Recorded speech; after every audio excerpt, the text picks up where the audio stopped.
எம்பெருமான் திருவடிகளே சரணம்.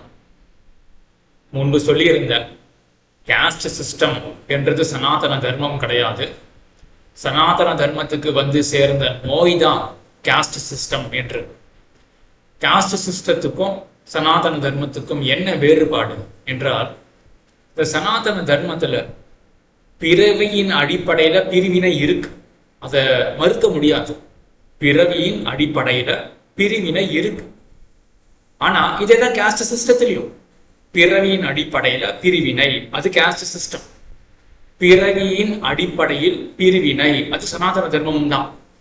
ஆனா எப்படிப்பட்ட ஒரு வேறுபாடு என்றால், இந்த சனாதன தர்மம்ன்றது கடவுளை அடைய வேண்டிய அறநெறி, பரம்பொருளை அடைய வேண்டிய அறநெறி.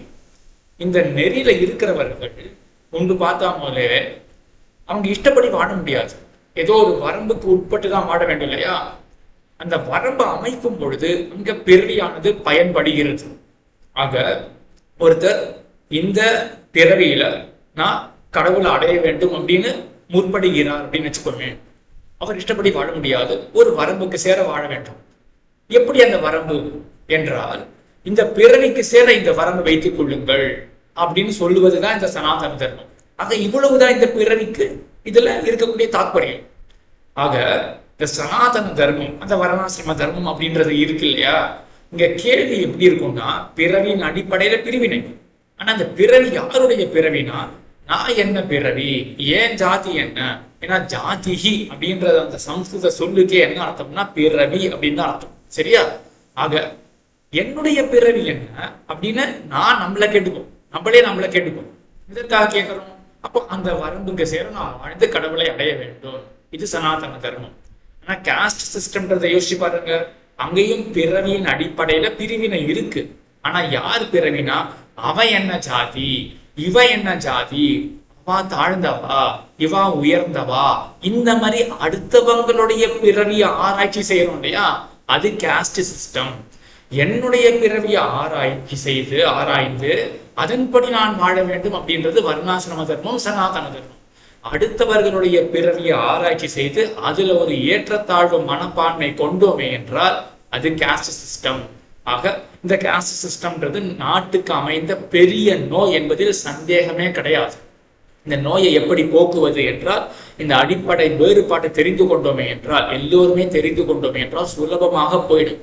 சரி, ஏன் தெரியாமல் இருக்கு அப்படின்னா, இந்த விஷயம் நான் சாஃப்ட்வேர் இன்ஜினியராக வேலை பண்ணும்போது எனக்கு தெரியாதே. இந்த சாஸ்திர படிப்பு பயின்ற பிறகுதான் எனக்கு இந்த வெளிச்சிறப்பு, இந்த ஞானமானது ஏற்பட்டிருக்கு. ஆக இந்த தர்க்கம், மீமாம்சா அப்படின்ற சாஸ்திரம் சொன்னேன் இல்லையா, அதை படிச்சதுனாலதான் என்னால இப்போ தெளிவாக சிந்திக்க முடியாது. இந்த தெளிவான சிந்தனை பெரும்பாலான மக்களுக்கு சேராமலே போய்விட்டது. அன்னாதி எத்தனையோ காலமாக. ஏன்னா அந்த காலத்துல எல்லாம் என்ன பண்ணிட்டாங்க அப்படின்னா, இந்த சாஸ்திர படிப்பா இது இன்னாருக்கு மட்டும்தான், இந்த சமூகத்துக்கு மட்டும்தான் ரெஸ்ட்ரிக்ட் பண்ணி வச்சுட்டாங்க.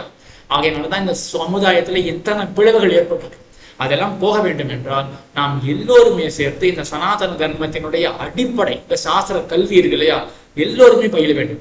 ஒரு சாஃப்ட்வேர் இன்ஜினியர் நான் பண்ண முடியும் அப்படின்னா எல்லா ப்ரொஃபஷன்ஸும் இங்க படிக்க முடியும். டாக்டரோ, இன்ஜினியரோ, லாயரோ, அக்கௌண்டன்டோ, என்ன ப்ரொஃபஷனா இருக்கட்டுமே, எல்லாருமே சிந்திக்க திறமை பெற்றவர்கள். தயவு செய்து முன்வர வேண்டும். முன்பு சொன்னது போலவே வெறும் 20 மணி நேரம் தான். இந்த 20 மணி நேரத்திலே நம்ம ஒரு படிப்படியாக கிரமமாக இதை சுலபமாக அறிந்து கொள்ள முடியும். எனக்கு வந்த தெளிவு இருக்கு இல்லையா, இந்த 20 மணி நேரத்திற்கு பிறகு உங்களுக்கே அந்த தெளிவு வரும் அப்படின்றத உறுதியாக சொல்ல முடியும். ஆக எல்லோருமே முன்வர வேண்டும். இந்த மெசேஜையும் எல்லோருக்கும் பரப்பி இந்த சமுதாயத்துக்கு ஒரு பெரிய நன்மையை நீங்கள் சேர்க்க வேண்டும் என்று வேண்டிக் கொள்கிறேன்.